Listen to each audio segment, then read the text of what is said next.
रुकी राजस्थान में खांसी सिरप साइड इफेक्ट्स से जुड़ी बड़ी खबर आपको बता दें कि सीकर में 5 साल के बच्चे नित्यांश की मौत खांसी के सिरप से हुई थी। डेक्स्ट्रोमेथॉर्फन सिरप पीने से, लेकिन डॉक्टर ने बच्चे को ये कफ सिरप नहीं लिखा था।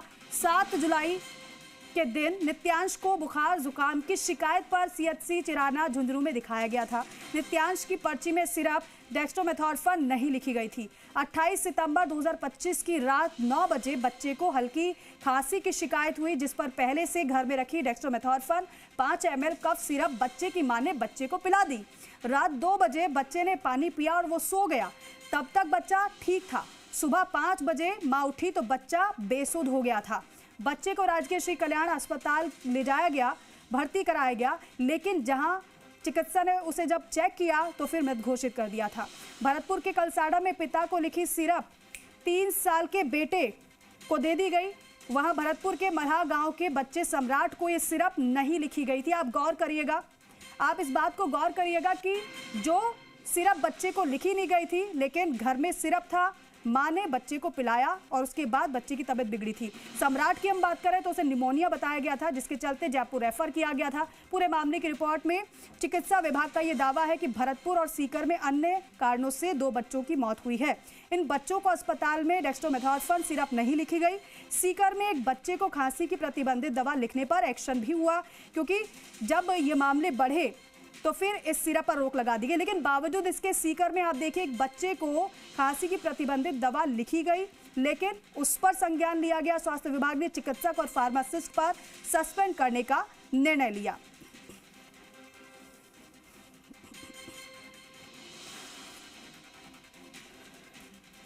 और आशुतोष शर्मा हमारे सहयोगी जयपुर से हमारे साथ लाइव जुड़ रहे हैं, उनका रुख कर लेते हैं। आशुतोष, इससे पहले भी आपने बताया था किस तरीके से इस पूरे मामले में जांच भी चल रही है और उसके बाद पूरे मामले को संज्ञान में भी लिया गया। लेकिन आशुतोष, जिस तरीके से जिन बच्चों को ये सिरप लिखी नहीं गई थी, लेकिन परिवार वालों ने पिलाई क्योंकि तबीयत बच्चे की खराब हुई, तो क्या ये माने कि भाई उनके पास सिरप तो कहीं से आई? और एक जगह ऐसा भी मामला सामने आया कि पिता को लिखा गया था सिरप, लेकिन बच्चों को पिला दी गई। तो क्या ये यहाँ पर जागरूकता की कमी है या फिर अनदेखी है?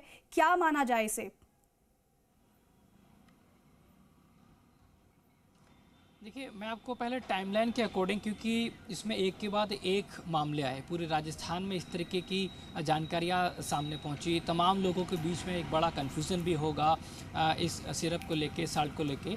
तो देखिए, जहाँ तक भरतपुर में कलसाड़ा में गगन नाम के बच्चे की तबीयत बिगड़ी थी, उसमें जो जांच सामने निकल के आती है उसमें बहुत ही स्पष्ट कहा गया है कि जो गगन के पिता थे उनको ये सिरप दी गई थी और बच्चे को निमोनिया था, और बिना किसी डॉक्टर के परामर्श के, बिना किसी जो प्रिस्क्रिप्शन होता है उसके, ये बच्चे को दवा दी गई, इसलिए गगन की जो तबीयत थी वो खराब हुई। जहाँ तक सीकर की बात करते हैं तो नित्यांश जिस बच्चे की डेथ हुई, उसमें पूरा जो टाइमलाइन है, सरकार ने अपनी जो टाइमलाइन पे लिया है पूरी जांच को, उसके मुताबिक 7 जुलाई को बच्चे को थोड़ी बहुत खांसी जुकाम थी, चिराना में उसको दिखाया गया, लेकिन किसी तरीके से कोई भी ऐसा दवाई, कोई भी ऐसा सिरप उसको नहीं लिखा गया था। लेकिन 28 सितंबर की रात को उसके लगातार खांसी की शिकायत थी, जिसके बाद में देर रात, तकरीबन बताया जा रहा है 1:30 से 2 के बीच में,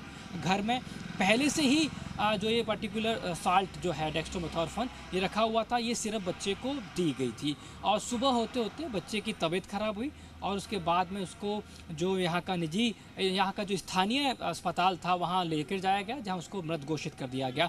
तो ये पूरा के पूरा जो अब तक का जो घटनाक्रम है वो सामने है। इसके अलावा भरतपुर के ही मल्हा गांव के अंदर भी ऐसा एक जिक्र सामने निकल के आया, जहां पे एक ही परिवार के 3 बच्चों ने, ऐसा कहा गया कि ये दवाई ली थी, जिसमें ये कहा गया कि छोटा छोटा जो बच्चा था जिसका नाम सम्राट था, उसकी तबीयत बिगड़ी। लेकिन कहीं पे भी ऐसा कोई रिकॉर्ड सामने नहीं आया सरकारी जांच में जहां पे ये जो दवा है वो प्रिस्क्रिप्शन के अंदर या जो ओपीडी में जो पूरा कागज़ तैयार होता है, उसको पर्ची कहा जाता है आमतौर पे आम भाषा में, वो बच्चे को दी गई हो। तो ये बहुत स्पष्ट किया गया है कि पूरे राजस्थान में अब तक जहाँ जहाँ से चाहे डेथ की बात करें या तबीयत खराब होने की बात करें, वहाँ बच्चे को ये जो पर्टिकुलर साल्ट है ये नहीं लिखा गया है। फिलहाल जिस तरीके से जी राजस्थान न्यूज़ ने इस खबर को प्रमुखता से दिखाया, इस मुद्दे को प्रमुखता से उठाया, उसके बाद में RMSCL की तरफ से, राजस्थान सरकार की तरफ से पूरे राजस्थान में इस दवा पे प्रतिबंध लगा दिया गया था। प्रोडक्शन पे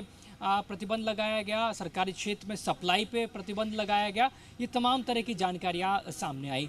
एक जगह ऐसी जानकारी सीकर से सामने निकल के आई कि ये जो प्रतिबंधित दवा है ये कहीं ना कहीं प्रिस्क्राइब की गई है, उस पर एक्शन भी देखने को मिला है। संबंधित डॉक्टर और फार्मासिस्ट के अगेंस्ट में सस्पेंड करने की जो प्रक्रिया है उसकी शुरुआत हो गई है और आज संभावित तौर पे इन्हें सस्पेंड कर दिया जाएगा। सरकार की तरफ से एक एडवाइजरी भी जारी कर दी गई है तमाम CMHO को, तमाम सरकारी संस्थाओं को, तमाम निजी चिकित्सालयों को कि किसी भी तरीके से कोई भी बच्चा अगर अस्पताल में पहुंचता है या अपने माँ बाप के साथ पहुंचता है तो आप पर्चे में कहीं पे भी ये साल्ट नहीं लिखेंगे। फार्मासिस्ट को ये आगाह कर दिया गया है कि डायरेक्टली कोई अगर आपके पास आता है और आपको ये बताता है कि हमें ये लक्षण है तो आप बिना किसी डॉक्टर या चिकित्सकीय परामर्श के, डॉक्टर का जो प्रिस्क्रिप्शन होता है उसके बिना आप दवा नहीं लिखेंगे, अदरवाइज एक बड़ा एक्शन देखने को मिलेगा। लेकिन इन सब के बीच में जो एक्शन हुआ, जो जांच सामने निकल के आई, उसमें सबसे बड़ा सवाल यही है उसमें सबसे बड़ा सवाल यही है कि कहीं ना कहीं मौत का कारण तो ये जो साल्ट है वो बन रहा है।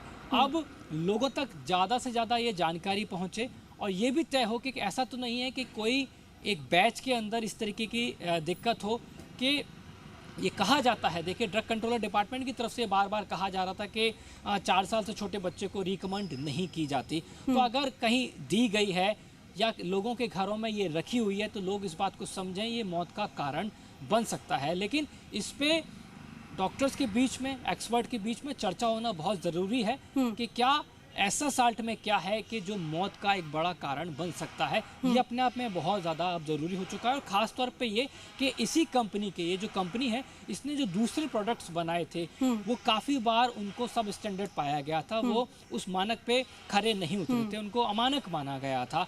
तो ऐसी कंपनी को कंटिन्यू क्यों किया गया, इस पे भी चर्चा होनी चाहिए, इस पे भी लाइन ऑफ एक्शन तय होना चाहिए। लेकिन आशुतोष, आपने बार बार एक बात का जिक्र किया है कि सॉल्ट में कुछ तो कमी है, तो क्या जो इस दवाई का, इस सिरप का जांच के लिए सैंपल भेजा गया था वो रिपोर्ट आ गई है, उसी के आधार पर ये कहा जा रहा है? और अगर वाकई में सॉल्ट में कमी है तो आगे क्या विकल्प है? इसकी जगह कोई दूसरा सिरप या दूसरी दवाई आ सकती है या फिर इसे पूरी तरीके से फिर बंद ही कर दिया जाएगा या फिर सुधार की कोई गुंजाइश है?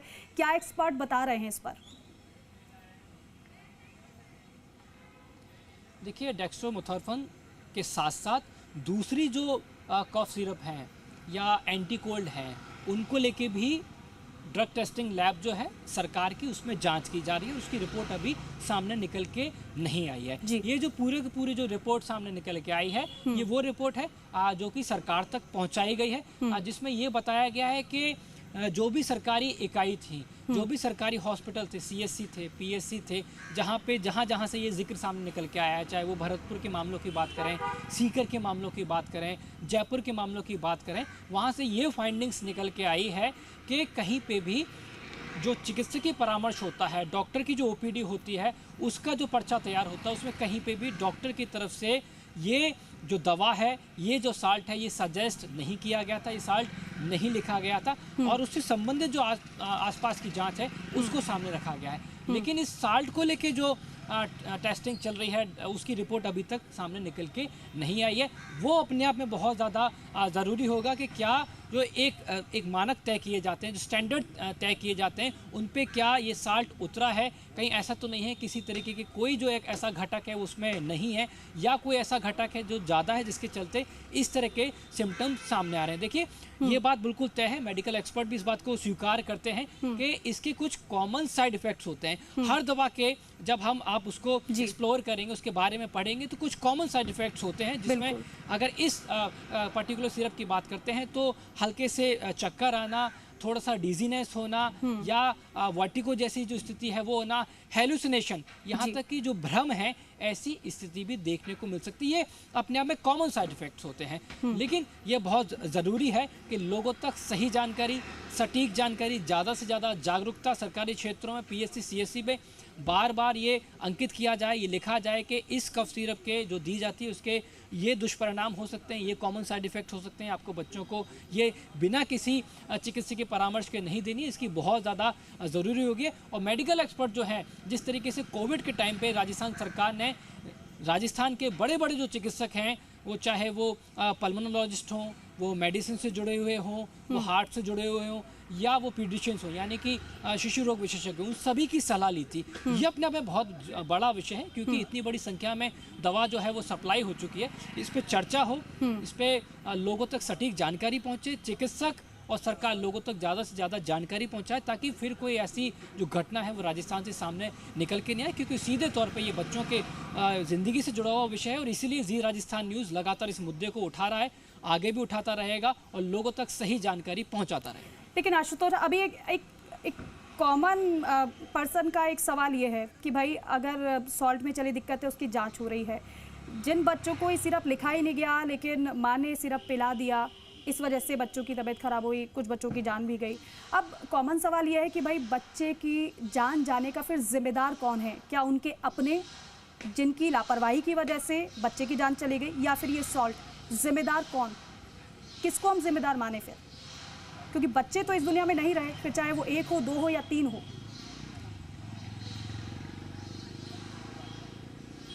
देखिए, बिल्कुल ये बहुत ही एक भावनात्मक सवाल है, और इस पे अभी तक देखिए, अब इस जिम्मेदार किसको ठहराया जाए ये तो साफ नहीं किया जा सकता जब तक कि ड्रग टेस्टिंग लैब से रिपोर्ट सामने नहीं आ जाती।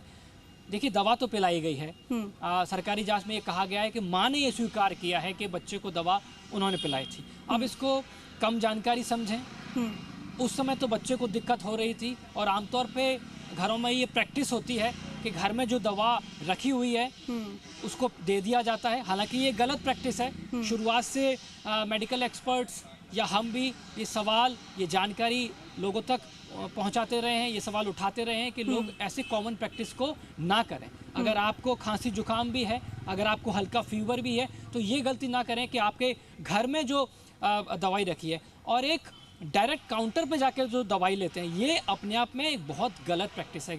डायरेक्ट काउंटर पे जाके, यानी कि मेरे को सर दर्द हुआ, मुझे खांसी हुई, हमारे घर परिवार में जो तमाम इस जी राजस्थान न्यूज़ को देख रहे हैं, आमतौर पे प्रैक्टिस रहती है कि किसी भी तरीके से खांसी जुकाम या बहुत कॉमन चीज़ होती है, उसके लिए डायरेक्ट दवा काउंटर पर चले जाते हैं, निजी जो मेडिकल स्टोर होता है वहाँ चले जाते हैं, या सरकारी वाले पे भी चले जाते हैं, और उसको लक्षण बताते हैं और वहाँ दवाई दे भी जाती है। तो राजस्थान का जो ड्रग कंट्रोलर डिपार्टमेंट है वो ये तय करे कि इस तरीके से दवाई नहीं देनी है। लोगों को भी समझना होगा कि हमें सीधे तौर पे डायरेक्ट काउंटर पे नहीं जाना है। ये समझें कि कैसे ये घातक हो सकता है।